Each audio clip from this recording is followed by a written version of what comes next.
Hi there. It's February 21st and it's -10, and that's a mild day for Eastern Ontario this winter.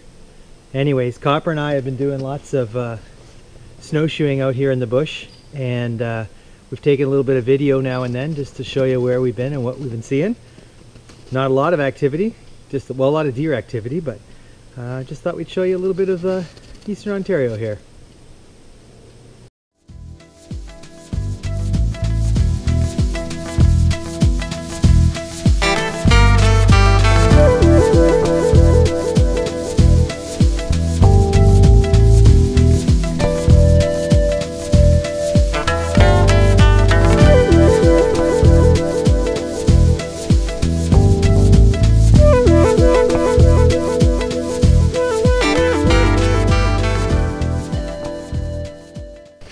So like I said earlier, it's been a great winter here.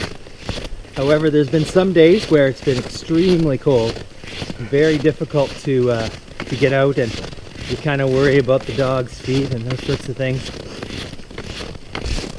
So we're back here in our bush. Actually, it isn't my bush. It's all private land. But we have permission to be back here to walk through it and walk with the dog and those sorts of things. During the summer months, one of our neighbors cuts these trails with one of his large lawnmowers, and I'm always really good about cutting back branches and picking things up off the trails to help out as well.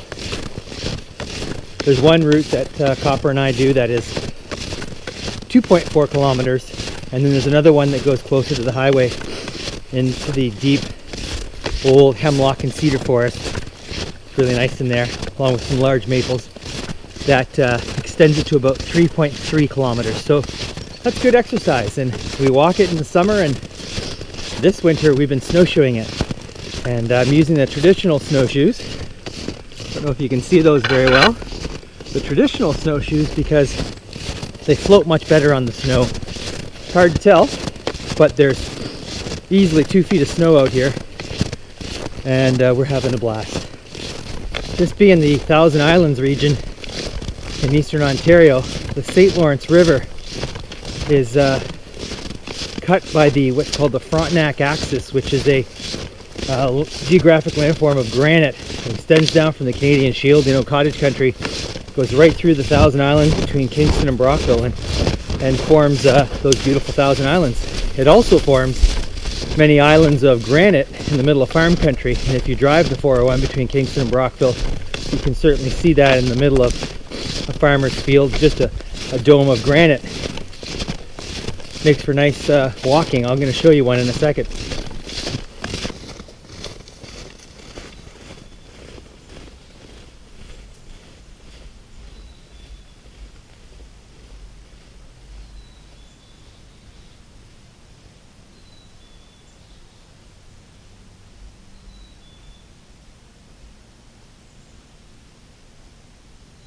Because it gets so dry in the summer, and imagine it's actually dry up here in the winter too, even though there's lots of snow.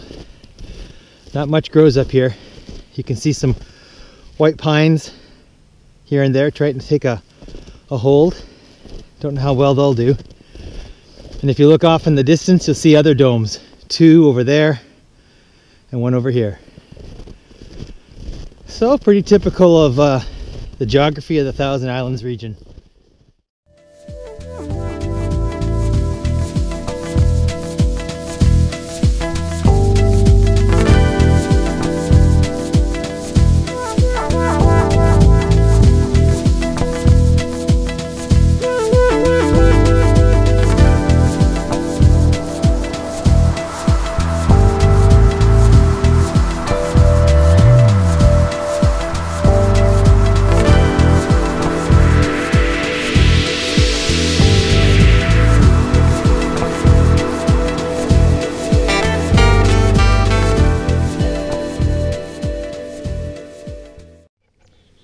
I'm standing on one of those little domes of granite right now. You can't tell for all the snow cover that's around. But what you might be able to see way off in the distance is the farmland that's still in cultivation around here. And just going to raise up the camera a little bit.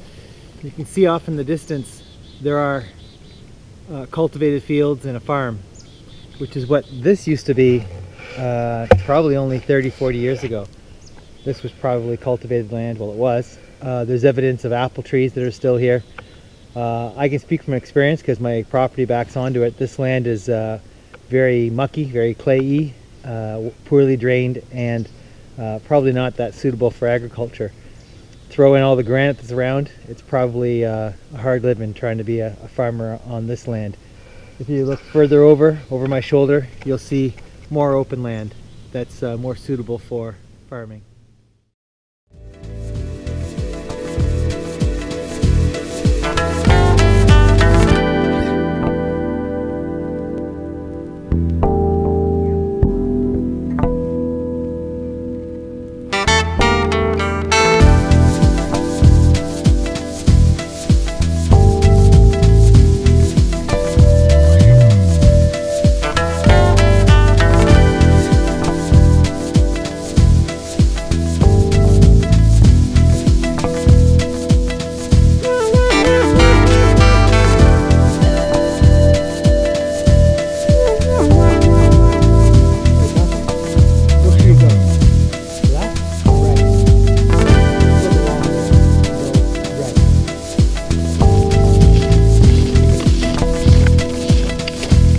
Boy. There we go. You probably noticed in the earlier descriptions I was giving you that we were in a forest that was somewhat mixed. You know, young deciduous, ash. Let me do up here for a second. Ash, elm, birch, a few maples if you could tell they were there. Mixed in with some white pine. Not the prettiest of forests. As we go further back north into these properties, we get into the grand white pines, hemlock, cedar. About to go under a hemlock here right now, and large old maples. And the raccoons and porcupines, skunks, things like that, they love those big old maples. There's also some massive yellow birch out here as well. We'll be able to see one of them. Not the prettiest specimen, but I do know there's some sort of large animal, large rodent living in them. So another thing you'll notice, however, when we get back here is that we're closer to the 401, Ontario's busiest highway. It's a great opportunity that I have to walk these properties in this bush.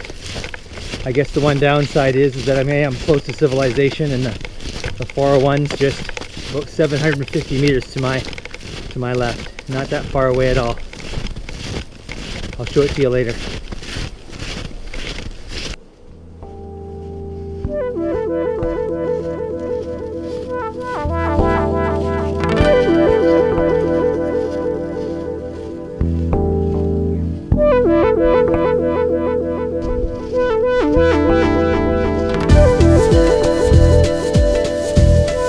See a lot of deer tracks around here. They love to frolic in these cedar and hemlock forests.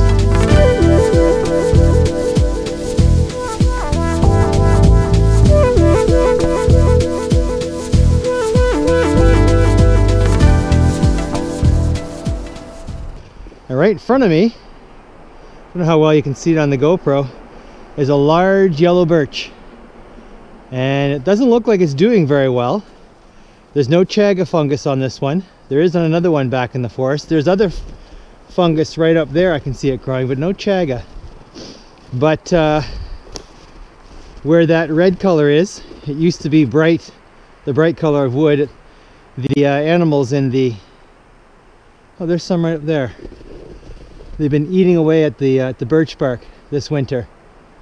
I think it's a porcupine down on the ground there. Not sure if the camera's picking this up. You can see some of the poop. You can see some of the pee, those sorts of things in the tree. And I believe they live, don't know if you can see it. Oh, there they are. There he is right there. So we're coming up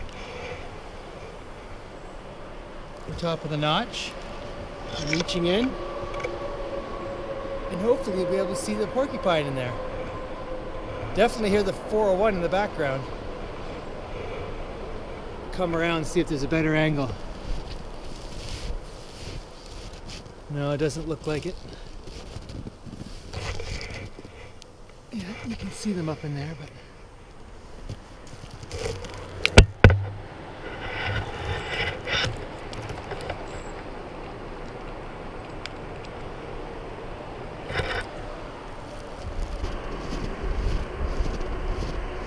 Three or four deer just went across the field of view there.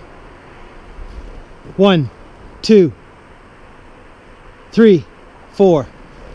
Unbelievable. You probably didn't see them because I have the field of view so wide, but there they go. There they go. Oh, 2, 3, 4, 5, 6, 7, 8. There's a whole bunch of them. And more. And Copper's chasing them. There goes Copper. Well, I lost him. They're all heading that way. There's got to be 8 or 9.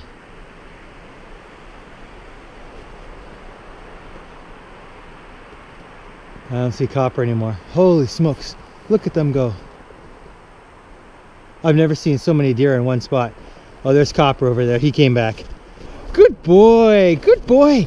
What'd you see? Did you see the deer? Yes, they're over there. Good boy. Have fun, buddy. Have fun. Chase the deer. Good boy. Good boy. Yes. Good boy. Yes, good boy. How are ya? Okay. Yep. Fresh, fresh, fresh. Like there's 1 or 2 that came across, and you can see they followed my snowshoe path. Here they were. It's all around here. Fresh. Fresh kick out. Came from down over there. Fresh, fresh, fresh. They scooted through here, scooted across that low ravine, and that's where Copper started chasing them. Here they were. All around here. That was amazing. That was definitely amazing. You can see their tracks in that direction. Fantastic. Fantastic. And they came from that direction. Actually, that's where we live. Not that house, but that's our subdivision over there. And if you can make it out slightly, there's a deep trench where they probably all walked single file. You see a lot of that